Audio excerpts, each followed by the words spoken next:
अस्सलाम वालेकुम मेरे व्यूवर्स, कैसे हैं आप सब। उम्मीद करती हूँ सब ठीक ठाक होंगे। मैं भी बिल्कुल ठीक ठाक हूँ, खैरियत से हूँ। तो फ्रेंड्स, आज मैं जो गोश्त बनाने लगी हूँ ये है मुर्गाबी जैसा परिंदा जो होता है ना, उसको मैं अपनी ज़बान में हम उसे मग कहते हैं। तो ये बिल्कुल सेम ऐसे ही समझो जैसे मुर्गाबी का गोश्त है। अगर कभी आपने नहीं खाया तो ये आप खा लो, तो आपको ऐसे लगेगा कि आपने वही खाया है। तो उसके लिए ये हमने छोटे छोटे पीसेस में काट लिए। ये हमें गिफ्ट मिला है, तो मैंने सोचा कि आपके साथ भी इसकी रेसिपी शेयर करती हूँ। इसमें 5-6 जो है ना, मैंने तकरीबन 5 प्याज लिए हैं और 2 गुठलियाँ जो है लहसुन की वो ली हैं, और 1 लीटर पानी डाला है इसमें। तकरीबन 1 किलो ये इसका गोश्त था। तो इसमें रख के अब मैं इसको गला लेती हूँ, और तकरीबन 6 मिनट हमने इसको रखा है। तो ये बिल्कुल गल गया है, बिल्कुल सॉफ्ट है जैसे। और ये इसका जायका, इसकी लुक बिल्कुल सेम ऐसे ही है जैसे आप मटन खाते हो, मटन बनाते हो, बिल्कुल सेम मटन की तरह है। तो इसको ये हमने गला लिया। जिसका एक्स्ट्रा पानी था थोड़ा मुझे लगा है 6 मिनट गलाने के बाद, प्रेशर कुकर में मैंने गलाया है। तो वो मैंने जो एक्स्ट्रा पानी है वो मैंने छलनी से छान के निकाल लिया है, ताकि जो हमारे प्याज और लहसुन थे वो ना निकले। तो अब थोड़ा सा ये जो पानी हमारा रह गया, इसमें हम अपने मसाला जार डाल के, तो इसी के अंदर हम इसको भून लेते हैं। तो इसमें मैंने एक बड़ा टमाटर और 5 जो है ना सब्ज़ मिर्चें वो मैंने ली हैं, तो वो मैंने काट के तो वो इसमें डाल दी हैं।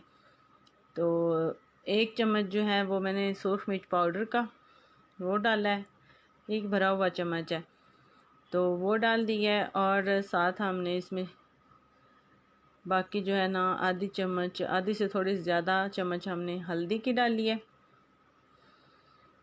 तो नमक ऑलरेडी मैंने इसमें डाला है। जब मैं बॉईल करने लगी हूँ तब मैंने जो है ना 1.5 चम्मच तकरीबन इसमें नमक का डाल दिया है। वो आप अपने टेस्ट के हिसाब से डाल सकते हो जितना आपको पसंद है। अच्छा, देखने में ये बिल्कुल सेम ऐसे ही है जैसे चिकन होता है ना, चिकन का गोश्त होता है, सेम वैसे ही है।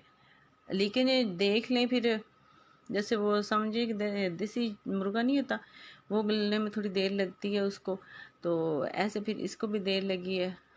तो तकरीबन 1 भरा हुआ चमचा जो है ना वो घी का डाला है। अब ऑयल डाल सकते हो, घी डाल सकते हो, कम ही हमने इसमें डालना है, क्योंकि पहले इसका जो अपना ऑयल है जैसे मटन में होता है ना, उसका भी अपन जो चिकनाहट होती है इसमें, ऐसे इसमें भी चिकनाहट होती है। बहुत अच्छा, बहुत जायके वाला इसका गोश्त होता है।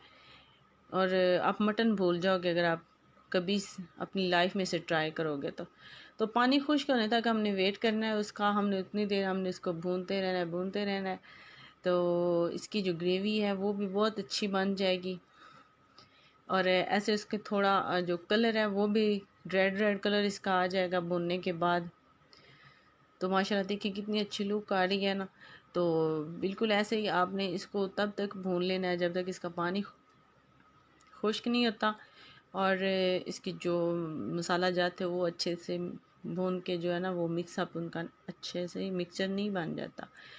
तो ये देखें जी, जो इसकी पहले से शक्ल जो है वो चेंज हो चुकी है। पहले वाइट वाइट लग रहा था, और अब इसकी जो है ना भुनने की वजह से रेड कलर उसका हो गया है, और खुशबू भी बहुत अच्छी है।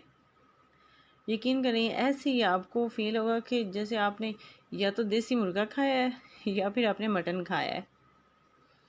मैंने फ़र्स्ट टाइम ये ज़िंदगी में मैंने बनाया है, और जो फ़र्स्ट टाइम ही मैंने इसे खाया भी है।